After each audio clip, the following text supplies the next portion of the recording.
Bismillah ar-Rahman ar-Rahim.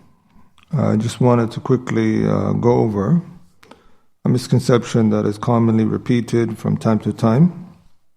It's a buzz that students of knowledge, they rehash from books that have already been addressed thoroughly and in detail, and the references are known. Misconceptions in relation to the dealings with the mubtadi'ah, how to interact with them, what are the guidelines of the ulama, what are the exceptions in particular scenarios. This as a whole has been addressed thoroughly. But unfortunately, we have from time to time people who يخوضون فيما لا يحسنون, who engage into what they're not actually proficient in or not equipped enough to speak about. So there are scholars that have spoken length. It doesn't require any further research from ourselves as students of knowledge, beginners. We suffice ourselves with the clarity that has been brought forward. So the buzz that has been brought around is the same buzz that has been buzzing around from time. قَدْ قَالَهَا الَّذِينَ مِنْ قَبْلِهِمْ فَمَا أَغْنَى عَنْهُمْ مَا كَانُوا يَكْسِبُونَ. It is words that has been uttered before. However, someone that now comes perhaps in a form with a new dress of Salafiyya may change it up, make it sound more beautified and adorned, make it fair seeming to the general masses, but it's it is the same thing. So I wanted to address this matter. Firstly, in terms of the innovator, then we know what Ibn Qayyim has mentioned in his book Madarij al-Salikin. اشتد نكير السلف والأئمة لها للبدعة وصاحوا بأهلها من أقطار الأرض وحذروا فتنتهم أشد التحذير. Ibn Qayyim, he says the narrations that have come reported of the criticism and how harsh and stern the Salaf were and the Imams regarding innovation and his people is something that is severe, where they would be stern upon its people of various different parts of the world. And they warned from their fitna severely.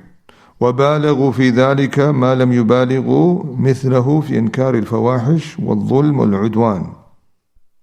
وَالْعُدْوَانِ. The way they were stern and warning from innovations, and they were so excessive in that. Use the word mubalagha, like they reached to a level as if it reached to a high level of being one that emphasized something, to the point that it didn't reach to how they would warn from fawahish, of zina and the likes of these things, and dhulm and oppression and udwan and transgression. And the way they would warn about bid'ah and his people would be more even severe. إذ مضرة البدع because it is the fear of the harm that bid'ah entails. وهدمها للدين, because of it opposes the deen. ومنافاتها له أشد, and that how it totally contradicts the religion severely. So these are words of Ibn Qayyim, and we need to keep this in mind firstly. And also the consensus of the scholars. A number of scholars have quoted a consensus. Al-Baghawi, others from the scholars of the past, that have said وَقَدْ مَضَتْ الصَّحَابَةُ وَالتَّابِعُونَ وَأَتْبَاعُهُمْ وَعُلَمَاءُ السُنَّةِ عَلَى هَذَا مجمعين متفقين على معاداة أهل البدعة ومهاجرتهم. So Al-Baghawi in his book Sharh al-Sunnah, he quotes regarding the story of Ka'b al-Malik and so forth. He says it has proceeded from the Sahabas and the Tabi'un and the Atba' Tabi'in and the ulama of the Sunnah, all of them unanimously agreeing of showing enmity towards Ahl Bid'ah and boycotting them. So this is what is mentioned. And so bearing all this in mind, we need to understand that this affair of dealings with the innovator, it is crystal clear, generally speaking, in the works of Ahl Sunnah regarding their dealings. It's like it's not something that is hidden. We need to have a long, lengthy discussion. But there are certain exceptional scenarios or predicaments that scholars have highlighted how those dealings should be done, and also guidelines about when to boycott and when to not boycott. Those, in a nutshell, inshallah, I wanted to go over. Firstly, with the speech of Shaykh Islam ibn Taymiyyah. And this is sometimes what is brought, and his beautiful speech, the Majmu' al-Fatawa, where he speaks about Anwa'u al-Hajr fi shar. He says the types of boycotting in the legislation are of two types. Al-Hajr al-Shar'i naw'an. أحدهما بمعنى ترك يعني المنكرات والثاني بمعنى العقوبة عليها. The first of one of the two is one meaning abandoning evil, and the next one as an act of uquba, punishment towards that act of evil. And he based it on the verse وَإِذَا رَأَيْتَ الَّذِينَ يَخُوضُونَ فِي آيَاتِنَا فَأَعْرِضْ عَنْهُمْ حَتَّى يَخُوضُوا فِي حَدِيثٍ غَيْرِ. That if you see those engaging into our verses, then avert from them until they engage into other than it of speech. And this speech of Ibn Taymiyyah has its length. At times he speaks about how people went to extremes about Hajr. He said, فَإِنَّ أَقْوَامًا جَعَلُوا ذَلِكَ عَامًا فَاسْتَعْمَلُوا مِنَ الْهَجْرِ وَالْإِنْكَارِ مَا لَمْ يُؤْمَرُوا بِهِ. He said, from people who have made boycotting and also the affair of critiquing and just general.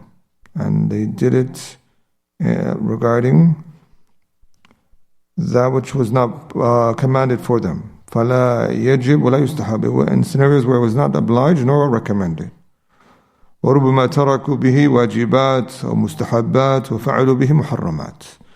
And perhaps as a result of them, how they did it, they left behind acts of wajibs and mustahabs, and we find that a group of people who go to extreme. Then he says, وَآخَرُونَ. And then we find the people that are watered down, they just highlight the first part.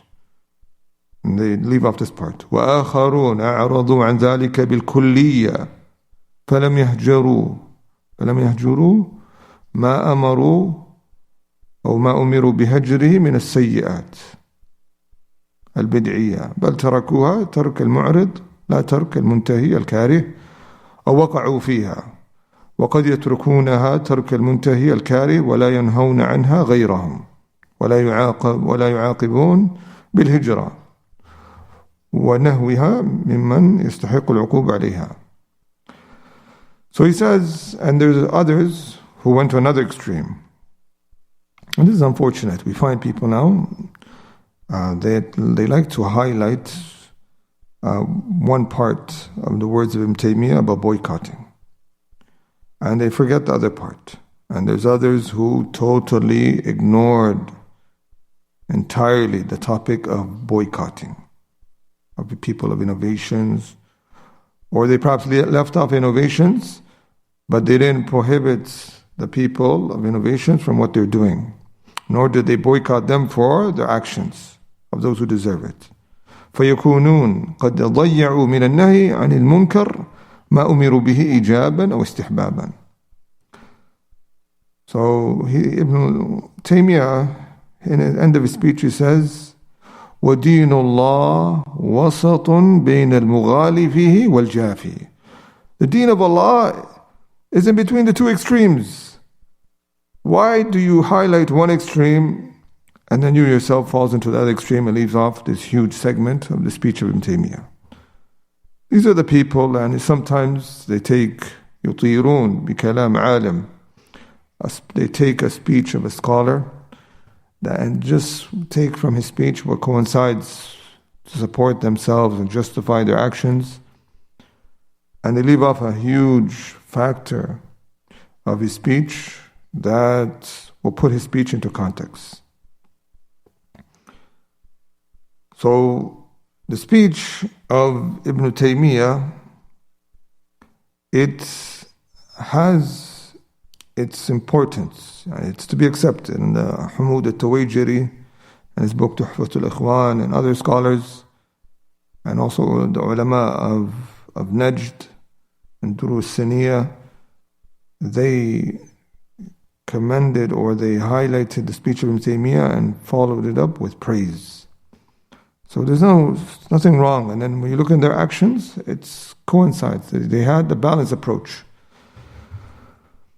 So Ibn Taymiyyah, he says, فإذا لم يكن في هجرانه انزجار أحد ولا انتهاء أحد بل بطلان كثير من الحسنات المأمور بها لم تكن هجرة مأمور أو لم تكن هجرة مأمورا بها كما ذكره أحمد عن أهل الخراسان إذ ذاك أنهم لم يكونوا يقوون بالجهمية فإذا عجزوا عن إظهار العداوة لهم سقط الأمر بفعل هذه الحسنة وكان مداراتهم فيه دفع الضرر عن المؤمن الضعيف ولعله يكون فيه تأليف الفاجر القوي.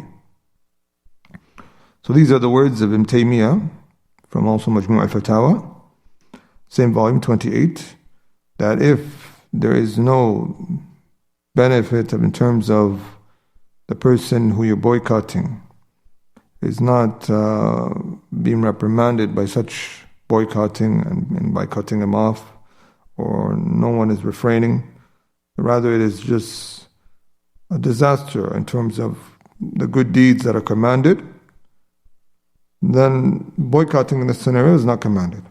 And he said, as Imam Ahmed mentioned about the people of Khurasan, because they weren't capable to show strength to oppose and show enmity towards the Jahmiyyah. So it was dropped. So they did mudara, different from mudahana. He used the word Ibn Taymiyyah, mudara. وَكَانَ مُدَارَتُهُمْ وَمُدَارَاتُهُمْ فِيهِ دَفْعُ الضَّرَرِ عَنِ الْمُؤْمِنِ الضَّعِيفِ. And them warding off their evil in a nice way.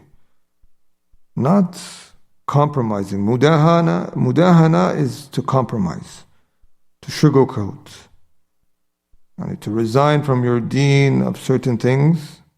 But this one is perhaps idfa' billati hi ahsan, just warding off the evil in a better way. Not al-mudahana, going to unnecessary means that is not required in that scenario. So these are the words of Ibn Taymiyyah, and we must understand that Ibn Taymiyyah in his speech, people thought that Ibn Taymiyyah is only referring that the maslaha that's intended here is just the benefit that is aimed for boycotting, is if the person who you're boycotting is going to benefit from it alone. That's not the speech of Ibn Taymiyyah. And he may, in parts, he may highlight that, referring to one type of boycotting. But as a whole, if you look at his speech and also the speech of our scholars that understood it, they'll clarify that. Because if you look at even other speech of our scholars, they clarify different types of benefits in boycotting. For example, Ibn Abdul Barr, he says in his book Tamheed, وَلَا هِجْرَ إِلَّا لِمَنْ تَرْجُو تَأْدِيبَ بِهَا. And there's no boycotting except for he who you hope to discipline him by way of. أو تخاف من شره في بدعة أو غيرها. Or you yourself, you fear his evil of his bid'ah, or other than that, of his harm. So this shows you that sometimes if there's a benefit in yourself, like the hadith, من سمع بالدجال فلينأ عنه. And he who hears about the Dajjal, then let him go far from him. Because if he wants to protect him, because the hadith mentions he has shubuhat, he has doubts. And also Imam al-Nawawi, when he is speaking about the hadith about not boycotting beyond 3 days, he says, وأجمع, let's quote him exactly, والنهي عن الهجران فوق 3 أيام إنما هو في من هجر لحظ نفسه ومعايش الدنيا وأما أهل البدع ونحوهم فهجرانهم دائما. Sharh Muslim. Imam Nawawi says that prohibition of not going beyond 3 days, that is for someone who's boycotting for himself in relation to the worldly life. As for Ahl Bid'ah, he said their boycotting is da'iman, always. And it's not confined to a particular time. And also Ibn Abdul Barr, he mentions وأجمع العلماء على أنه لا يجوز لمسلم أن يهجر أخاه فوق 3 إلا أن يكون يخاف من مكالمته وصلته ما يفسد عليه دينا. And he says, the scholars have unanimously agreed that Muslims are not allowed to boycott his brother more than 3 days unless he fears by speaking to him and being connected to him that will corrupt his deen. So it shows you at times you can boycott for your own protection. Not just always for the person if he's getting better, he's not getting better. أو يولد به على نفسه مضرة في دينه أو دنياه. Or he produces onto yourself a harm in your deen or your dunya. فإن كان كذلك فقد رخص له في مجانبته وبعده ورب صرم جميل خير من مخالطة مؤذية. So he says now there's a concession to avoid this person, if there's such harm. So perhaps cutting someone off in a good manner is better than intermingling with someone who has such harm. So from the scholars that spoke about the topic of boycotting, at length is Sheikh Bakr Abu Zayd in his book Hajru al-Mubtadi'. And he himself is the one that brought the speech of Ibn Taymiyyah and understood it. But it mentions that Sifatul Hajar, boycotting, it's like types where he explains. من مفرداته عدم مجالسته. At times, boycotting includes just not accompanying him. Number 2, الابتعاد عن مجاورته, he says. Avoiding or like keeping distance from being near him. That's 1. Number 3, ترك توقيره, ترك مكالمته, abandoning, venerating him, abandoning speaking to him. So there's sometimes even just hajrul kalam. You're probably giving salams, but you're not speaking to him or you're not venerating him. Sheikh Mubi used to say, اتركوا لهم السواري. Give them salams, but it's enough the fact that you just, when they want to give a lecture, you just leave them to talk to the pillars. Number 4, he says, ترك السلام عليه. This is also from the singulars of the affair of Hajar. Sometimes a person will just abandon initiate the salams. The next one, الترك التسمية له, not even mentioning him. Number 6, عدم بسط الوجه له مع عدم الهجر السلام والكلام. From that is not showing a welcoming face alongside boycotting him in speech and also salams. Number 7, عدم سماع كلامه وقراءتهم, not hearing their speech and not reading their works. This is also a form of boycotting. Number 8, عدم مشاورتهم, not consulting them. So sometimes this is if a person may do this in kulliyah, he may do all of this at times. And sometimes he may do it partially. And sometimes he may just do one. And a person doesn't take the speech of Ibn Taymiyyah and means that all in a whole is being negated or this or that. Because a lot of the times, these are misconceptions that people have. So as they say, وَكَمْ عَائِبًا قَوْلًا صَحِيحًا وَآفَتُهُ مِنَ الْفَهْمِ السَّقِيمِ. And some people are critiquing certain actions, how people are dealing with innovations, and it's mainly because of misconceptions they have. علي أن نقف القوافي من معادنها وما علي إذا لم تفهم البقر. And a lot of people, they have misconceptions. They read the speeches of the scholars and they totally misunderstand.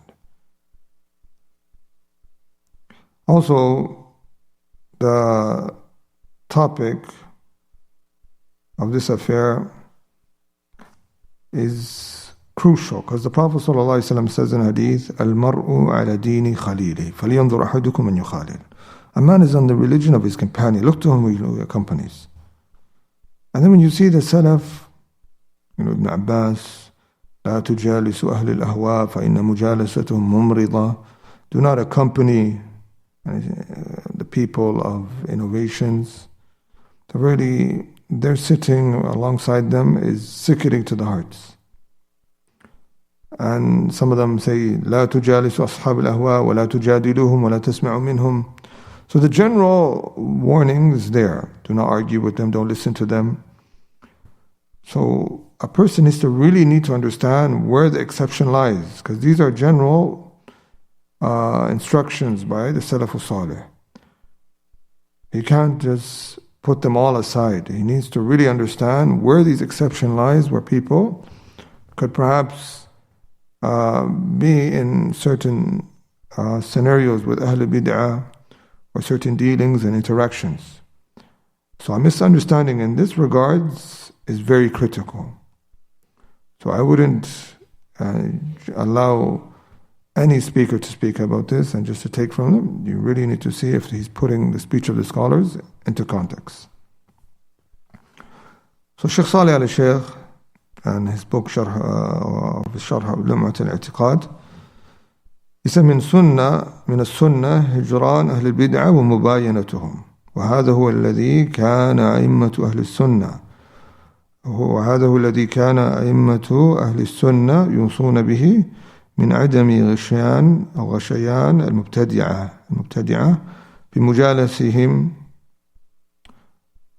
بمجالستهم ولا مخالطتهم بل هجرهم بالكلام وهجرانهم بالأبدان حتى تخمد بدعهم وحتى لا ينتشر شرهم ونلاحظ اليوم أنه في هذه المسألة. So going on to speech, there's a gap. ترك كثير في هذا الأصل. So he mentions, and the way of the Imam of the scholars is not to accompany, not to intermingle, to boycott their speech, and also to boycott them physically at times, until their bid'ah is put to end and rid of, until their evil do not spread. But he says, but today, many people have left this fundamental. فَكَثِيرٌ مِنْ النَّاسِ يُخَالِطْ الْمُبْتَدِعَةِ. So he's speaking about today. They intermingle, they mix. وَلَا يَحْجُرُهُمْ لِحُجَّجٍ شَتَّى, because of a number of reasons. إِمَّا دُنْيَوِيَّةً, for worldly affairs. وَإِمَّا دَعَوِيَّةً, some people for da'wah purposes. Or دينية, or religious. وَهَذَا مِمَّا يَنْبَغِي التَّنَبُّهُ لَهُ وَالتَّحْذِيرُ مِنْهُ. So this is what people need to be bringing awareness about and to warn about. لأن هجراء أهل البدعة متعين فلا تجوز مخالطتهم بدعوى أن ذلك للدعوة. You're not supposed to go into to all lengths of intermingling and mixing with them and being so lenient in how you are with them under the claim you're just doing it for da'wah. ولا تجوز مخالطتهم بدعوى أن ذلك للدنيا ولا مخالطتهم وعدم الإنكار بدعوى أن هذا في مصلحة كذا وكذا إلا لمن أراد أن ينقلهم لما هو أفضل مما هم فيه وينكر عليهم ويغير عليهم. So he mentions, not for you to intermingle with them for worldly affairs or claim under alleging that it's for maslaha. Some people, as Shaykh mentions, they took maslaha and hikmah as like fortune telling. That's based upon the Quran and the Sunnah. It's not just based upon a statement people just allege, I'm doing this for maslaha. It's unfortunate. And people have widened the spectrum in their dealings and made it so broad. They made a salafiyya afyah that is so wide in their dealings that have affected them and those who perhaps look up to them.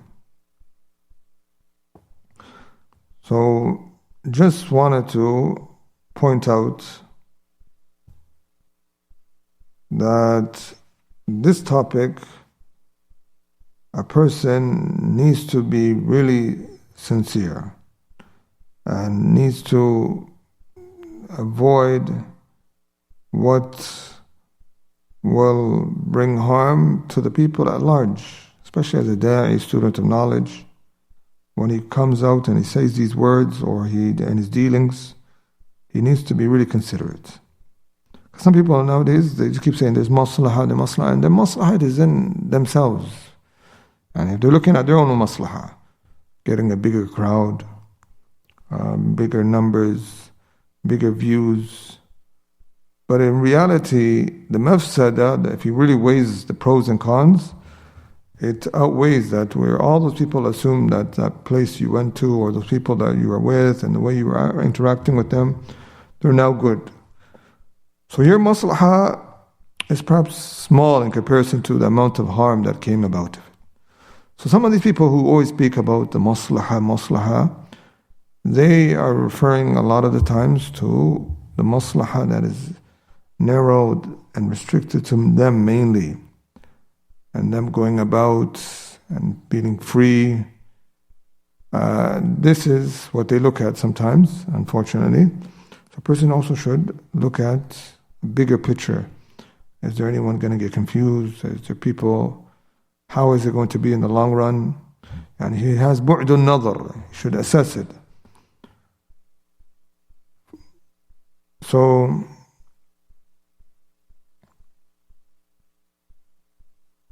here there's some words of Shaykh Muhammad Salih al-Uthaymin. He says, المراد بهجراء أهل البدعة الابتعاد عنهم وترك محبتهم وموالاتهم والسلام عليهم وزيارتهم وعيادتهم ونحو ذلك. وهجراء أهل البدعة واجب لقوله لا تجد قوما يؤمنون بالله واليوم الآخر يوادون من حاد الله ورسوله. يوادون من حاد الله ورسوله. And also he mentioned the story of Ka'b bin Malik and his two companions.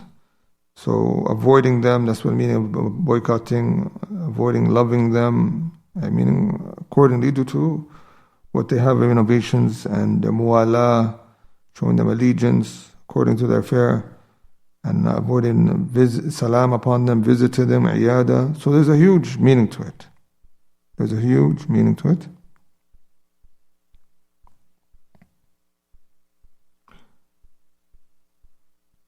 And one of the things that indicate that the speech of Shaykh Islam Taymiyyah is just speaking to perhaps one part alone.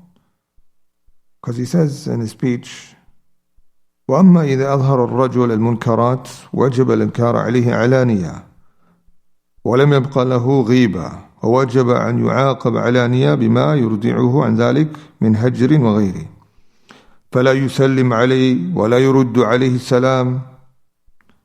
And he says إذا كان الفاعل لذلك متمكنا من ذلك من غير مفسدة راجحة. So he says, when he's speaking about this issue about boycotting, he said, do not give him salam, do not reply to his salam. And then he says, if the person is capable of doing so without there being a greater harm. So you can see that Ibn Taymiyyah, he's not talking about just being loose and intermingling and just, you always would find with yourself with the innovators, find with yourself in most of the gatherings, you're listening to them, you're out and about with them. I mean, this is not what his meaning of the topic of maslahah and mafsada. Then he says, وَيَنْبَغْ لِأَهْلِ الْخَيْرِ وَالدِّينِ أَنْ يَهْجُرُوهُ مَيِّتًا أو ميتا كما هجروه حيا إذا كان في ذلك كف لأمثالهم من المجرمين. This also is upon the people of khair and goodness and people of strong in their deen to boycott him even when he's dead, as they boycott him when he was alive.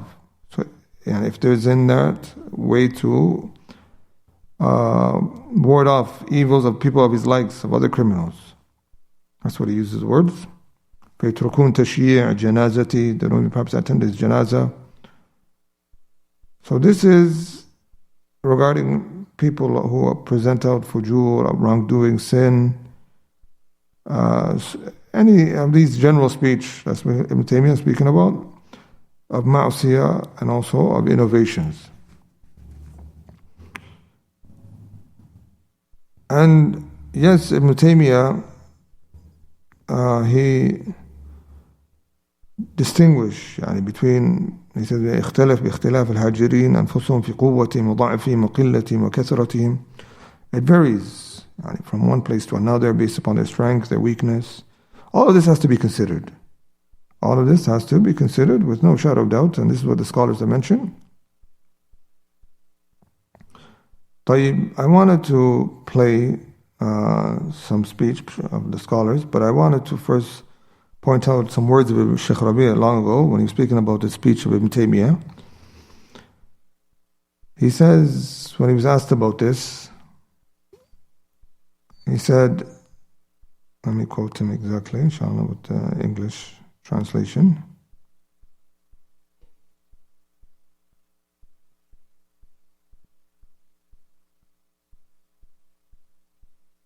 Where he clarifies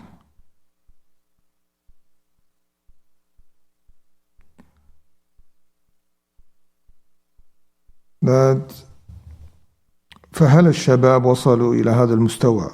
الشباب إذا راعى المصلحة فليبدأ بمراعاة مصلحة نفسه. When he was asked about the speech of Ibn Taymiyyah about maslahah and mafasid, about boycotting, he said that there's youth to reach this level, and the youth should start with the maslahah of themselves, looking at themselves first. وليحافظ على ما عنده من الخير ويتبع منهج السلف ولا يعرض عقيدته ومنهجه لضياع كما حصل لكثير من الشباب الذين تلاعب بهم الإخوان المسلمين والإخوان المسلمون والقطبيون وأهل البدعة وقالوا نراعي المصالح والمفاسد، ثم كل هذه الأمور تهدر ولا يوجد عنده مراعاة المصالح والمفاسد. So he says the person should strive to what he has of goodness, preserving that. Because some people, they got taken by the Qutbis, the Ikhwanis, under the claim نراعي المصلحة والمفسدة, look at the pros and the cons.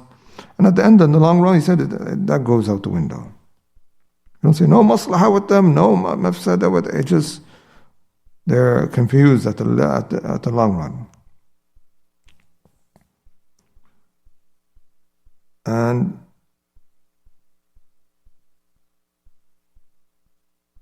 so he mentions the difference between the ignorant, how they should avoid that to be taken. And there's even a speech of Sheikh Albani in this regard, we'll play it later, of distinguishing between sometimes a person of knowledge or a student of knowledge may not boycott, but the general masses may also avoid that person because to save themselves because of them can be greatly impacted. So he also says الذي يقوله السلف هو الأحوط بالتجربة والواقع والمصلحة والمفسدة إذا أدركها العالم فليستخدمها، أما الصغير ما يستطيع إذا أدركها العالم المحسن. لا بعض العلماء قد يكون ضعيف الشخصية فتخطفه البدعة المحصن إذا أدركها العالم المحصن لا بعض العلماء. So he mentions what the Salaf used to say. It is more cautious based upon experience. As for Masla and Mafsada, the scholar that knows it and is able to weigh it correctly, then let him use it. As for the young one, he's not able. And you tell him, look into Masla and Mafsada. He doesn't even know these matters. What's safer for him is to keep away. The least of it. Not to say you can do bare minimum. If he doesn't know anything, you can at least avoid accompanying the person as a whole. You can perhaps give the person salams and respond to his salams, or have basic speech, keep it to bare minimum, and do the other parts of hajr as well that we can mention, that is from the mufradat. Also the topic where when they quote the speech from Taymiyyah and also others, they bring a speech of that say that Imam Ahmed said only to boycott those who are du'at, callers, and not the others. And that is a riwayah. There's one narration on him, and there's others like Ibn Muflih and Al-Furu'. He sees that a stronger riwayah that لا تختلف الرواية في وجوب هجران أهل البدع وفساق الملة. And he says وقال في الآداب أطلق كما ترى والظاهر أنه لا فرق بين المجاهر وغيره في المبتدع والفاسق. And then also he goes on to mention لا فرق بين ذي الرحم والأجنبي وأرحامه. And then he says وكلام الأصحاب يقتضي أنه لا فرق وهو ظاهر كلام الإمام أحمد في مواضع وهو أولى. يعني this is, and also the Imam السفاريني شرح منظومة الآداب, he quotes as well وقيل يجب هجره مطلقا وهو ظاهر كلام الإمام أحمد. يعني مطلقا, without the restrictions, is it like this, is it like that. So it doesn't always have to be a da'iya, a caller. This person could have an impact, or you may want to ward him off from your gatherings, or any of that sort, or having such person as your company, or not to be seen with him. Sometimes it can be resorted to. So these are some of the speech. Inshallah, I wanted to quickly play some of the modern day scholars who spoke about this, and then we'll end with that, inshallah. Because as Sheikh Salih Fawzan mentioned, that there is no real difference between the scholars of today and the scholars of the past. And they understood it correctly, and that's why they're implementing it. لا تصبحوا في خير. الأمر واضح ولله الحمد. العلماء الحقيقيون في عصرنا لا يخالفون العلماء المتقدمين. أما المتعالمون والمدعون للعلم أو المتساهلون في أمور دينهم هؤلاء لا عبرة بهم ولا يؤخذ بقولهم. علماؤنا المعاصرون الثقات لا يخالفون العلماء المتقدمين في هجر المبتدع والابتعاد عنه. أما من خالفهم فلا يعد عالما. So here Fawzan makes it clear that in regards to the dealings of the innovator, he says the ulama today don't oppose the early scholars and avoiding the innovators. So this is important. And also here's some further speech of Sheikh Muhammad Salih Al-Uthaymeen explaining the speech of Ibn Taymiyyah. Some people, they misunderstand the speech of Ibn Taymiyyah. والأمر في هجر المبتدع ينبني على مراعاة المصالح وتكثيرها ودفع المفاسد وتقليلها، وعلى هذا تتنزل المشروعية من عدمها، كما حرره شيخ الإسلام ابن تيمية رحمه الله تعالى في مواضع. إذن عاد الشيخ إلى ما ذكرنا بالأمس، وهو أن ننظر إلى مصالح، أي ننظر إلى المصالح. فإذا رأينا أن من المصلحة ألا نهجره ولكن نبين الحق لا نداهنه. So he mentions, clarifying now the speech of Ibn Taymiyyah, Sheikh Muhammad Salih Al-Uthaymeen, that if we see that the benefit is that we don't boycott them, we still do not sugarcoat and compromise. We clarify the truth. ونبقيه على بدعته ونقول. And we don't leave him upon his innovation. وأنت على بدعته كونهم على سنته. And that we're upon something and you're upon that. And no, that's not it. You don't leave the people upon that. You still strive to guide them, to advise them. This is what's aimed. إذا رأينا من المصلحة هذا فترك الهجر أولى. So if you see that the maslahah is in doing that, then you leave. It's better to leave off boycotting. وإن رأينا من المصلحة الهجر لأن يكون أهل السنة أقوياء وأولئك ضعفاء مهزومين فالهجر أولى. So if you see that it's better to do boycotting, that Ahlul Sunnah is stronger and those are weak, then that is the affair that's better. So here also I want to point out some speech of Sheikh bin Baz. الأصلح وهذا لا ينافي بغض الكافر في الله وبغض المبتدع في الله وبغض العاصي في الله ومحبة المسلم في الله ومحبة العاصي على قدر إسلامه ومحبة المبتدع الذي لم يكفر بدعته على قدر ما معنى الإسلام لا ينافي ذلك. So he mentions, us looking for the pros and then looking at weighing the cons together and look at the benefit. This doesn't negate the affair of showing enmity to people of innovations and others who are in opposition. أما هجرهم فينظر في المصلحة، فإذا كان هجرهم يرجى فيه الخير لهم ويرجى فيه أن يتوبوا إلى الله من البدعة ومن المعصية فإن السنة الهجر. So he says, regarding the affair of Hajr, it goes back to the benefits. So if it is going to benefit, then the sunnah is to boycott. وقد أوجب ذلك جمع من أهل العلم يجب. And the benefit he mentioned was the person repents. I said some scholars in this scenario make it wajib. وإن كان هجرهم وتركه سواء لا يترتب عليه لا شر ولا خير فهجرهم أولى أيضا. So then he mentioned another thing. This is where a lot of the people that are watered down, these people that read the speech of Ibn Taymiyyah or the scholars of Sheikh Ibn Baz, they leave off. That if it doesn't consist of any benefit or any harm, then it's still better to boycott him. And this is what he's mentioned, Sheikh Ibn Baz. If it's equal, like this, there's nothing, no harm, no evil, then it is awla. He says it's more deserving to boycott him.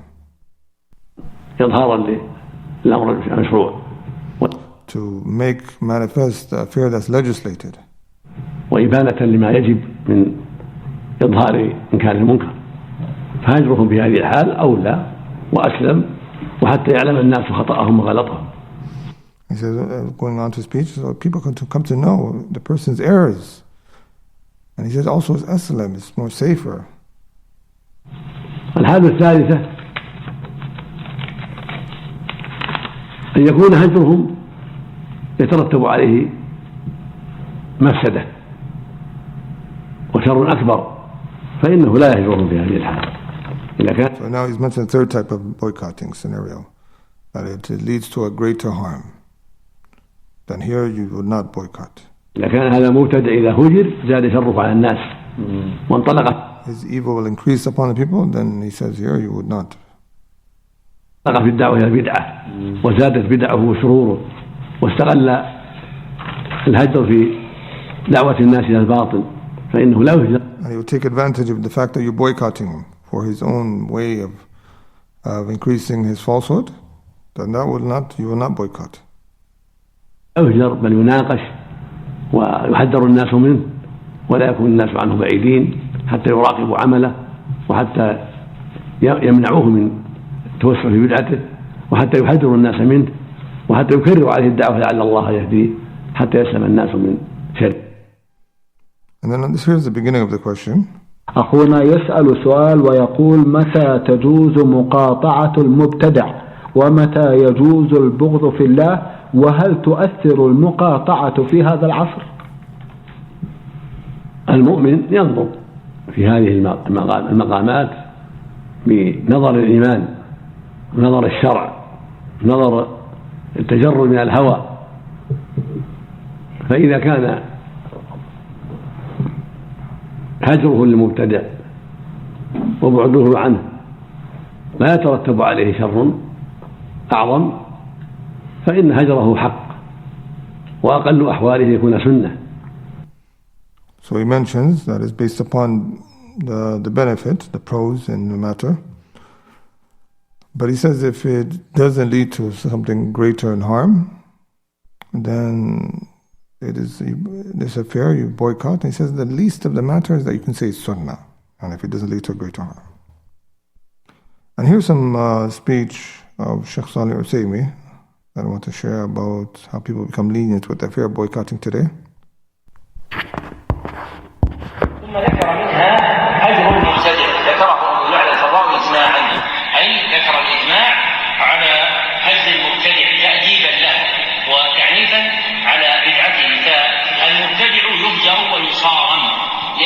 مواصلة المبتدع تفضي إلى ملاينته في بدعته، وهذا صار شيئا سهلا على الناس تحت تأثير أشياء متباينة للكافر وغير الكافر، فصار صاحب البدعة الداعي إليها يعتذر عنه بأن له حسنات أو أن له جهودا في خدمة الإسلام، ومثل هذه الأشياء هي له بينه وبين ربه.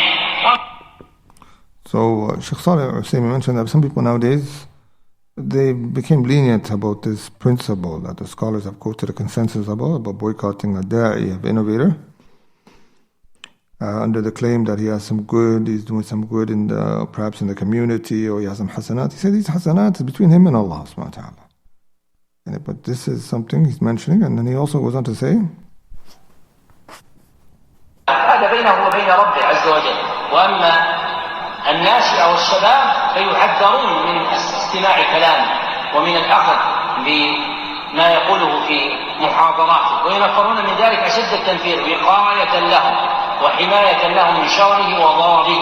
ولما هان هذا الأمر عند الناس لان دينهم وضعف، صار من الناس من يواصل المبتدعة ويؤكلهم ويشاهدهم. So when this affair, this fundamental became weak, now people have started to connect with the innovators. They go out and eat with them. They go out in various very lenient affair. Most of their gatherings is with them. This is what he's pointing out. ويشاربهم ويتلاقى معه. وأهل السنة والجماعة يهجرون المبتدع ويتعبدون لله سبحانه وتعالى بهجره. So Ahl Sunnah, they boycott him. They seek nearness to Allah by boycotting. لا حمية لأنفسهم وإنما حمية للدين. They're not just defending themselves. They're not boycotting because they're defending themselves alone, but to defend the religion. فنحن نحب البعيد إذا كان متمسكا بالسنة ونبغض القريب إذا كان معاديا للسنة. We will love someone who's not even a close relative to us. If he's someone upon the sunnah, and we perhaps show enmity to someone who's a close relative to us or close to us, if he has someone that opposes the sunnah. So these are some words. And further he goes on to mention. فمن عاد السنة هجر ونفر عنه. وأذكر مما يدل على صحة دين بعض عجائزنا أكثر من صحة دين بعض شبابنا أن اثنين من قرابتنا اختلف في سماع أشرطة رجل، فقال أحدهما للآخر إني أسمعه وأميز بعقله، فقال الآخر إن الشيخ ابن باز وابن عثيمين نهيا عن سماع أشرطته. فراجعه الأول فقالت أمهما إن كان العلماء نهوا عن استماع أشرطته فلا خير فيها. فانظر إلى سلامة الفطرة عندها وما تكدرت فيه فطرة ابنها الذي سوغ سماعها تحت ذريعة أنه لا ضرر إذا كان الإنسان عقل يميز. ومن اللطائف أنني. So he mentions the example of how some people are, that even in terms of listening, they're lenient about it. They listen to the people innovations and they say, I have a mind, I can distinguish between right and wrong. And he gives an example of just someone who's upon the natural disposition, upon correctness. A woman, an old lady, said, if the fact that the scholars warn, that should be enough for you to avoid the person. إنني مرة سألني الشيخ بكر أبو زيد رحمه الله تعالى عن الكتب التي صدرت في مدة ما، فسميت له منها أشياء، فقال لي في أحدها هل قرأت هذا الكتاب؟ فقلت نعم. قال ما رأيك فيه؟ قلت كتاب حسن يكثر فيه من النقل عن أبي العباس بن تيمية وغيره. فقال لي إنكم أيها الشباب تقرؤون ولا تفهمون. مآل هذا الكتاب ملاينة أهل البدعة وترك مصارمتهم. So he mentioned a scenario with him, with his Sheikh Bakr Abu Zayd, saying that he questioned him, what do you think about this book, a particular book? And so Sheikh Saleh Al-Uthaymeen said, this book is good because it quotes from Abu al-Abbas ibn Taymiyyah at times. So Sheikh Bakr Abu Zayd said, you are a youth that don't understand. This book is going to lead to people, what it quotes in actually is saying, to people not cutting off the people of innovation. Now you find even some of the lectures, the people's lectures, if you really listen to it, it's literally calling to people not to ward off. They were just focusing on their whole lecture when they're speaking about masalih and mafasid. They're just talking about the mafasid part, the harm of boycotting. They don't talk about the masalih. So what about the masalih? Highlighting the benefits of boycotting. Why can't you be balanced? So he shows that يَأْخُذُونَ مَا لَهُمْ وَيَتْرُكُونَ مَا عَلَيْهِمْ. This is from the signs of Ahl Bid'ah. They take for what is for them and they leave off what's against them. Continue with speech, inshallah. فانظر إلى كمال فهم العالم فيما يقول مثل هذا الكتاب إليه، وكيف أن فهم أحدنا نحن الشباب أن نرى شيئا متبادرا من النقل عمن يعظم كتاب العباس بن تيمية وغيره فيراه كتابا حسنا. And this is what he mentioned that people like us, the youth, we get deceived. We just see someone quoting Ibn Taymiyyah, we think he's correct. Someone teaching a book of a sunnah, we think that's not how things are judged. Things are judged in a whole manner. Even the whole da'wah of the person is looked at, generally speaking. ثم ذكر مما يتعلق بهذا العصر أنه لا يؤخذ العلم عن أهل البدع لكن إذا اضطر إليه فلا بأس، كما في الرواية عنه لدى المحدثين كأن يكون في دراسة نظامية لا اختيار له فيها. He mentions that Bakr Abu Zayd went on to say to him that we don't take knowledge from the people of innovations of today, except the person is in dire need. Like how the Salaf were in dire need to take narrations of hadith from the innovators of the past. I said, like if a person had to go for credits of school to take from an innovator or in a particular systematic place where he has no choice of who's going to be teaching and so forth, and he needs to be there, and he has a dire need to be there. These are exceptions he's mentioning. So here's some speech of Sheikh Abdul Razak al-Badr on the types of boycotting.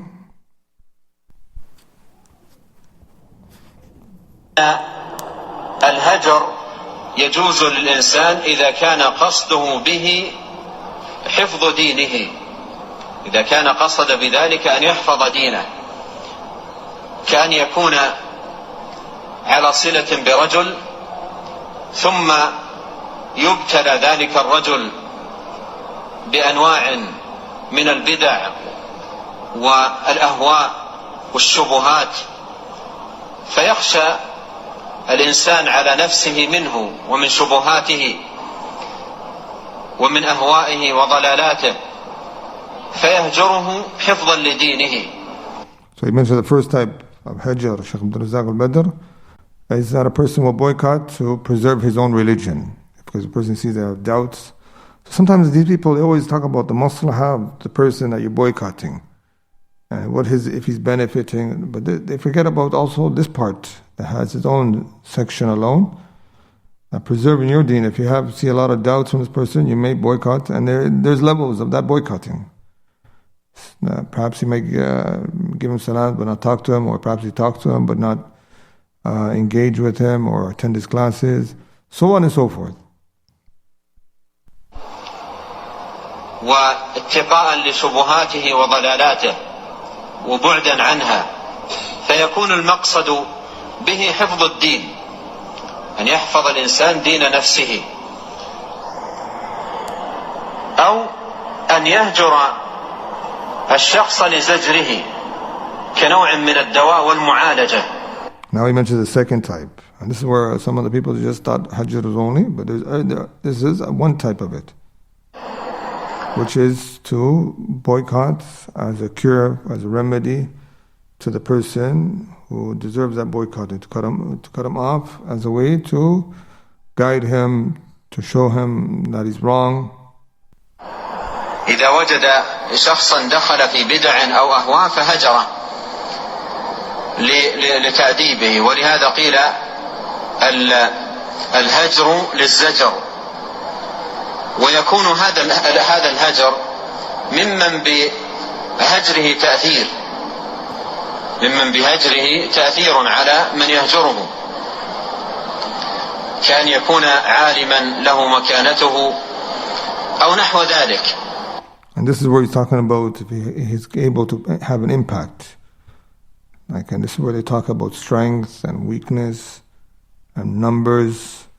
This is like a scholar who has positioning and status and his words are accepted.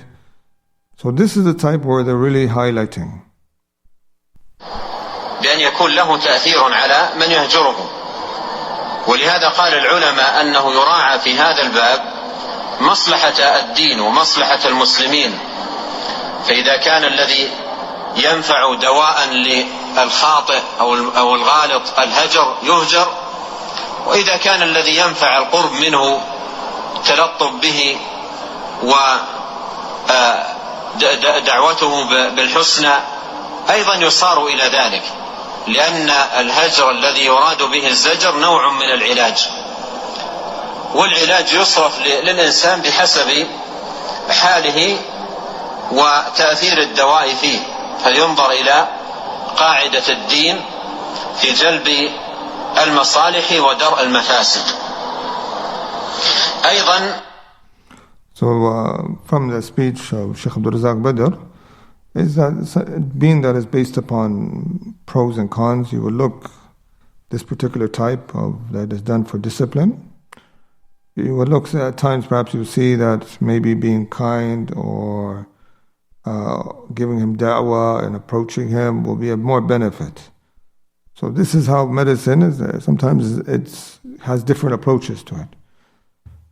You look to the maslahah of the Muslims and also the deen at large.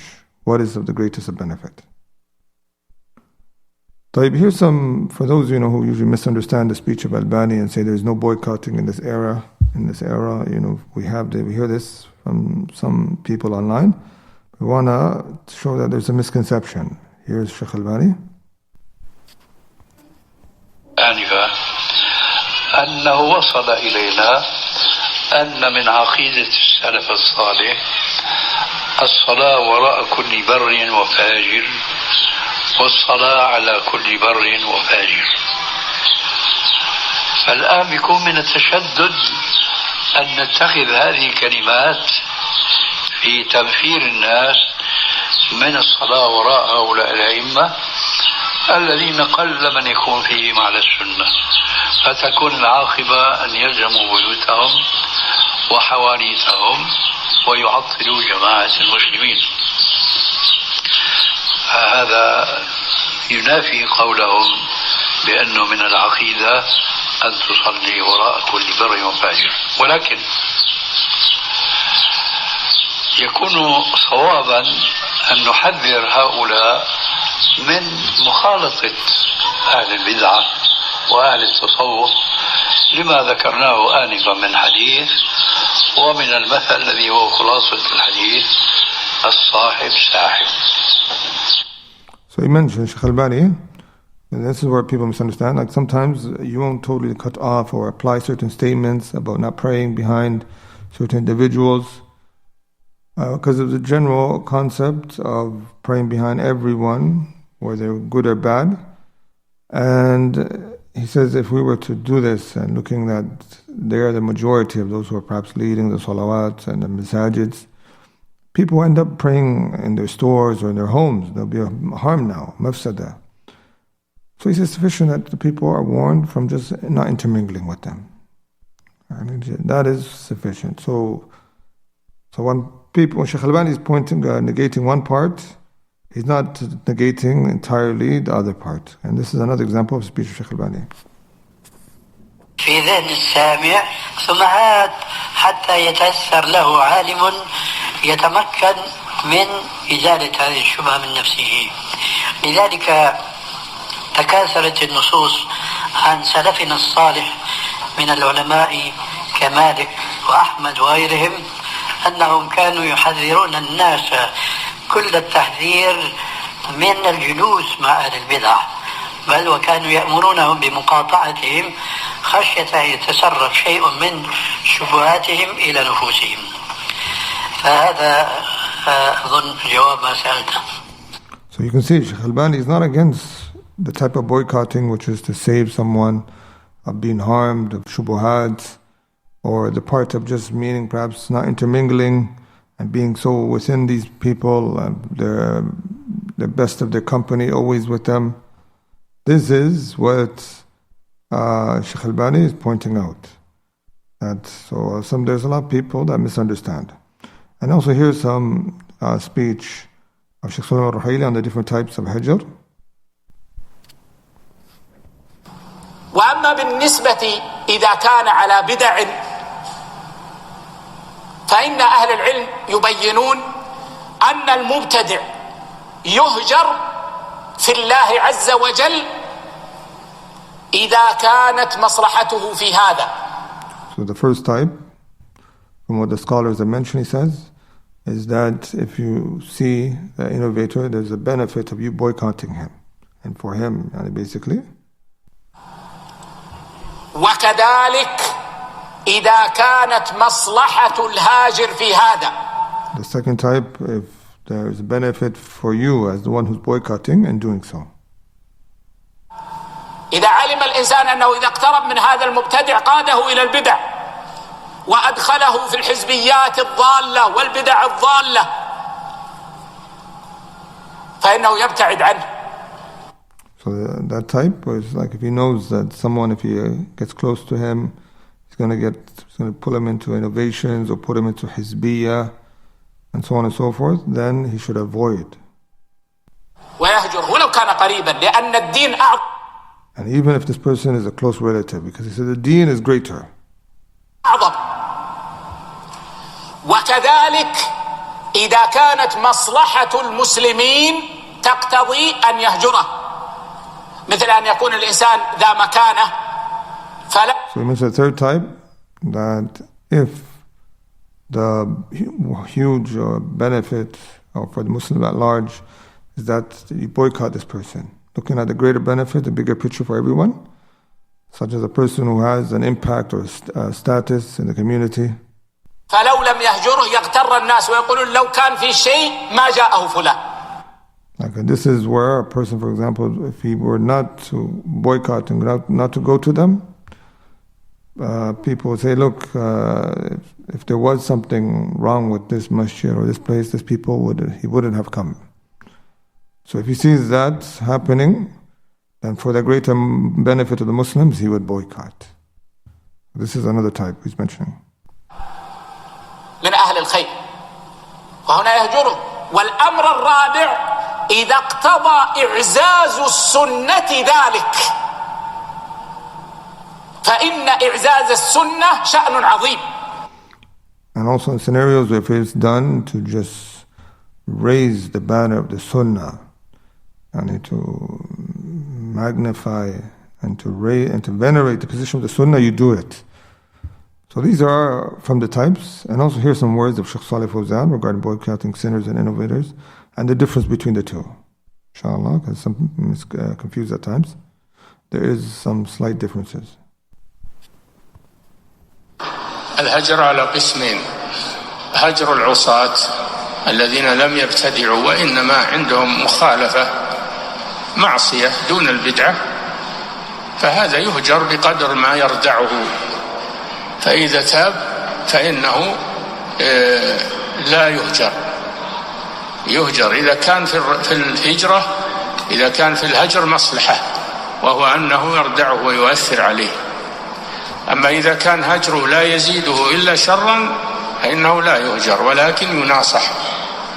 So he speaks about the sinner. He says two types of boycotting. Sinner, whereas if you see you're boycotting him and he's going to benefit or repent, then you stop boycotting based upon the benefit. He says at times if you see that, like, you advise him, this is a person weighs the pros and the cons in that affair.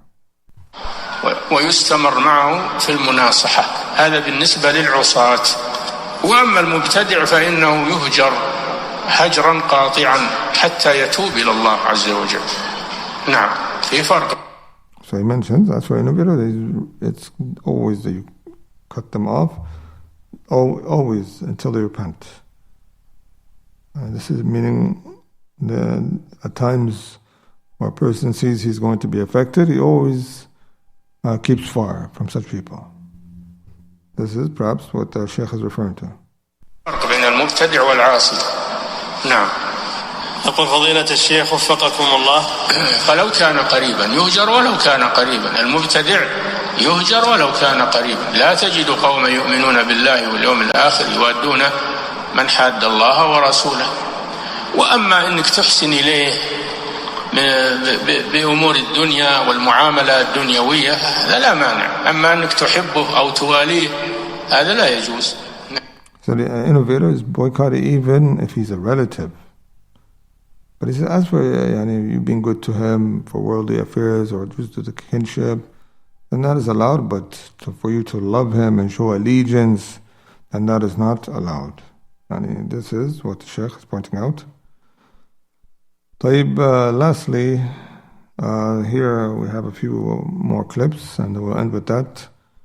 Here are some words of Sheikh Abdul Muslim Abbad that I wanted to point out, inshallah. إلا إن كانت هناك مصلحة. لا ما يقال أن الأصل في الهجر التحريم. الأصل هو أنه ينظر للمصلحة في ذلك. So he comments some statements of people who say, he was asked about it, that some who say that it's haram to boycott unless there's a maslaha. So you don't say that, but you say boycotting is based upon maslaha. فإن كان المصلحة تقتضي الهجر ترك الهجر وأنه يناصح فإن هذا، وإلا فإن مجرد يكون الإنسان أن هذا الأصل وأن الناس يتهاجرون، بل هذا التهاجر الذي يحصل بينهم بدلا منه يكون التقارب والتآلف والتناصح، ولكن ما يكون الانبساط مع من يكون مخطئا ومن يكون. So he mentions when boycotting is not needed, where you end up getting close and bringing the person closer and doing the tanasuh, advising, it doesn't mean in bisat that you get so welcoming with him and you start to become the best of buddies together. And for someone who is mistaken, he says, يكون مثلا عاصيا ومن يكون فاسقا ما يكون معه الانبساط التام والمجالسة والمخالطة التامة، وإنما that you accompany him and you have full intermingling with him. يتصل به من أجل نصحه ولا يخالطه ويكون معه كأنه أكيله وشريبه وجليسه وأنه لا فرق بينه وبينه، لأن that you see him to the point that you assume there's no difference between the two. Eating with him, drinking with him, walking with him. So this will affect in giving advice. مثل هذا يضيع الفرصة أمام التناصح وأمام التعاون على الخير. And the fear of being cooperative on piety and goodness, not cooperative on evil and transgression, and giving advice, that would be put to waste by this type of relationship.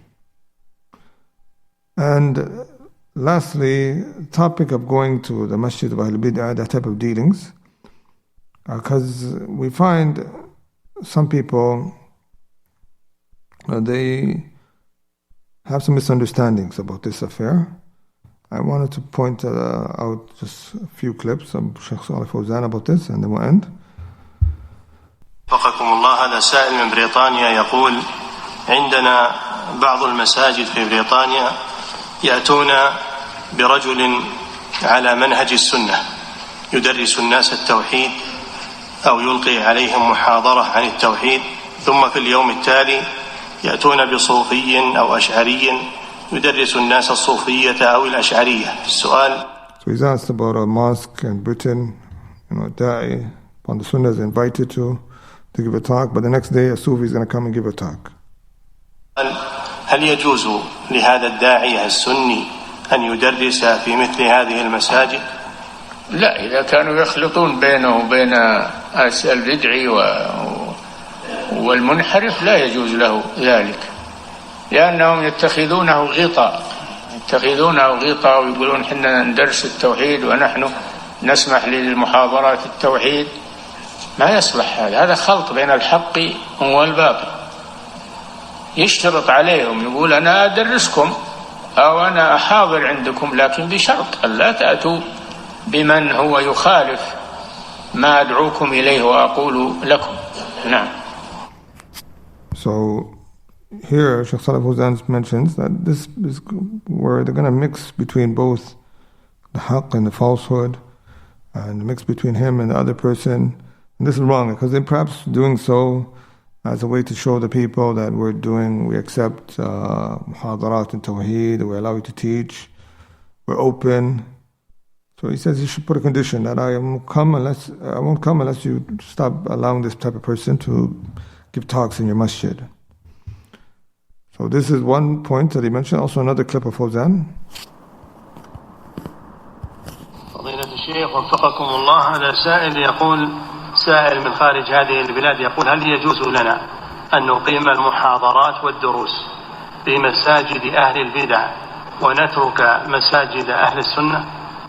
لا، أقيموها في مساجد أهل السنة وسيأتيكم من يريد الخير يأتيكم في مساجد أهل السنة، لأنكم إذا أقمتموها في المساجد اللي فيها بدع وهذا تشجيع لهم على ذلك، ويحتجون بكم إنكم تأتون ويحتجون بكم على جواز بدعهم.